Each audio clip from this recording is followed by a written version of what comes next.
Welcome to this Windows and Computer channel, and to continue the scam, the biggest scams of April 2021. We, of course, talked about two different things, COVID, and, of course, we talked about the other rising scam about antivirus. This one is about banks and credit cards. It's still a really big one. You get phishing emails that they call.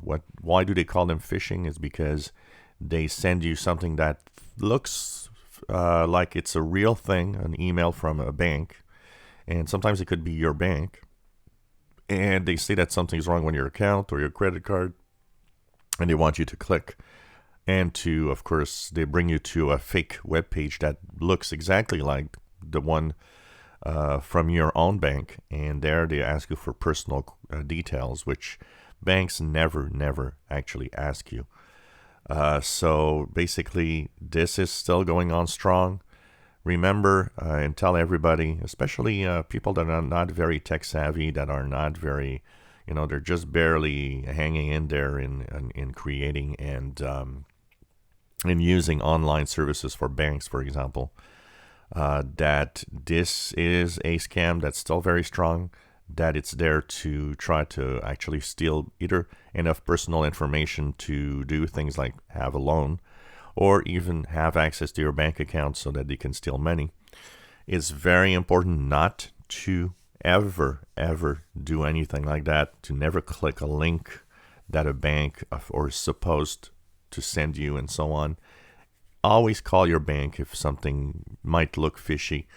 One of the things I do very often, just out of curiosity, is, for example, if I do have a scam showing up of my bank, what I'll do is I'll just go on my phone and log into the app to see if it works. Because often it tells you, your bank account has been frozen or access to your bank has been blocked and stuff like that.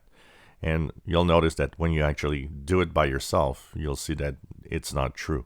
It's just there to try to scare you. And of course, when it has to do with banks and money and credit cards, that is always something very stressful for everybody. So thinking clearly is not necessarily there at the moment of all of this happening because of the fear of losing your money.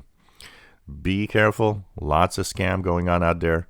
And do not click or respond to any of these emails. Call your bank if you think that something might be wrong, and they're going to tell you most of the time, no, this is a scam. Do not answer anything. And never give personal details online. It's very important. If you enjoy my videos, please subscribe, give us thumbs up. Thank you for watching.